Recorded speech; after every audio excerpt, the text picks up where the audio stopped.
Assalamualaikum. Bertemu lagi ya Mams di akhir pekan yang dinanti. Saat yang tepat untuk membuat kudapan istimewa yang disukai keluarga. Kali ini saya ingin berbagi resep kue yang sempat viral beberapa waktu terakhir. Cake jelita berbahan dasar 3 butir telur dan bahan lainnya yang mudah didapat, ditambah tampilan yang cantik sesuai namanya. Semoga membuat Mams makin semangat dalam mencobanya. Yuk kita simak resep dan cara pembuatannya.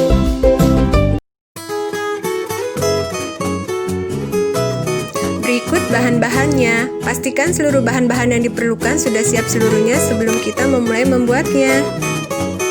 Cara pembuatannya, masukkan 3 butir telur ke dalam wadah, lalu masukkan gula pasir, kemudian masukkan cake emulsifier atau SP atau ovalet, tambahkan lagi susu kental manis. Kocok dengan mixer telur dan bahan lainnya dengan kecepatan sedang selama 1 menit. Setelah 1 menit, naikkan kecepatan ke kecepatan tinggi dan lanjutkan mengocok selama 5-7 menit sampai adonan mengembang putih berjejak. Pengocokan telur merupakan hal penting dalam pembuatan cake. Ketika telur dikocok dengan mixer dengan kecepatan tinggi, biasanya masih ada gelembung udara besar. Terlihat ya Mams, adanya gelembung-gelembung udara besar tersebut. Selama masih ada gelembung besar, bahan lainnya belum bisa kita masukkan. Turunkan speed mixer dan kocok lagi untuk membuat gelembung pecah dengan mengocok selama 2 menit. Setelah 7 menit, adonan terlihat mengembang dan putih berjejak. Matikan mixer, lalu masukkan bahan kering seperti tepung terigu, susu bubuk, baking powder. Ayak di atas adonan. Gunakan baking powder yang double acting ya Mams, karena baking powder double acting tidak akan mati dalam suhu ruang, mengingat adonan masih perlu dihias cukup lama di suhu ruang.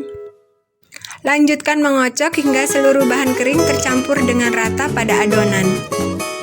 Pastikan tidak ada bahan yang menggumpal kasar ya Mams. Pada tahap ini, mixer bisa dimatikan dan lanjutkan dengan spatula. Masukkan vanili cair ke dalam adonan lalu aduk rata dengan spatula. Bahan terakhir yang dimasukkan ialah margarin atau mentega. Untuk memudahkan mencampur, ambil beberapa sendok adonan ke dalam mentega lalu campur rata di dalam wadah tersebut.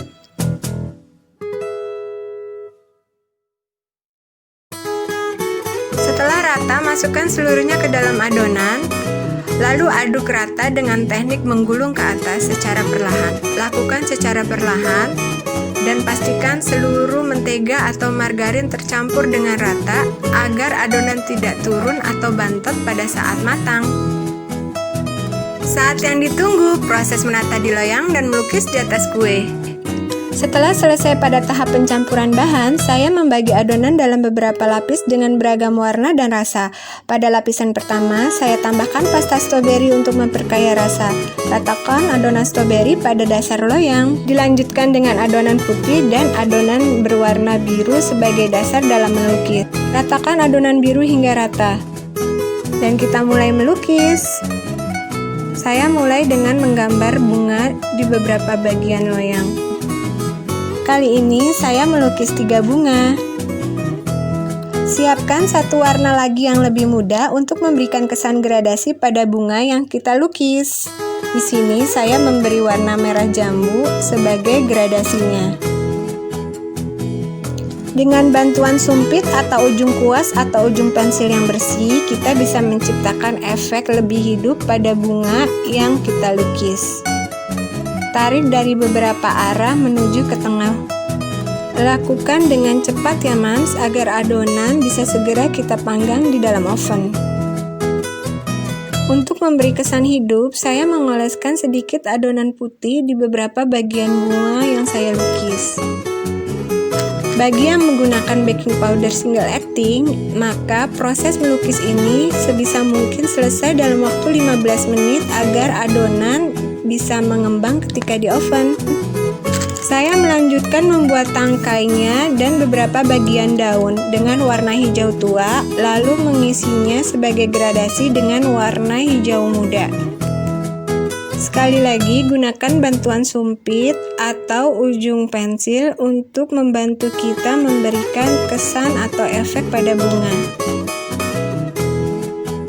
Pada bagian daun ini, saya juga menambahkan adonan putih untuk memberikan kesan lebih natural. Proses melukis di atas kue ini sesuai imajinasi kita saja ya, Mams. Pada tahap akhir ini, saya menambahkan warna asli dari pewarna untuk memberikan goresan yang lebih hidup pada bunga yang saya lukis. Di sini yaitu warna merah yang saya gunakan. Pada tahap ini, saya menggunakan tusuk gigi atau lidi yang lebih kecil diameternya. Selanjutnya, warna kuning ini saya gunakan untuk membuat benang sari pada bunga. Dan akhirnya, agar seluruh lukisan pada kue ini penuh, saya mencampurkan adonan kuning untuk memberi motif batik pada sisa ruang yang ada. Selama proses menghias kue ini, pastikan ya Mams, kalau oven yang akan kita gunakan sudah mulai kita panaskan. Goresan warna hijau dari warna asli pewarna ini adalah sentuhan akhir yang ingin saya berikan pada kue yang saya buat ini. Dan selesailah tahap melukis. Berikutnya, tahap memanggang. Masukkan loyang ke dalam oven yang telah terlebih dahulu dipanaskan. Di bagian paling bawah, saya letakkan loyang berisi air panas agar tekstur kue tetap lembut. Panggang dengan api sedang atau suhu 140 derajat Celcius selama 55 menit. Dan inilah hasilnya, cake jelita ala Umu Fatih. Tahap menghias selanjutnya adalah saya gunakan cooling rack untuk membentuk kotak-kotak di atas bagian kue. Setelah satu arah selesai, lakukan pada arah berlainan. Dan inilah hasilnya, cantik bukan? Saya tambahkan lagi penghiasnya yang bisa dimakan, seperti mutiara berwarna emas. Dan selesai, inilah hasilnya. Selanjutnya, saya ingin memotong kue ini agar terlihat seperti apa tekstur kue di dalamnya.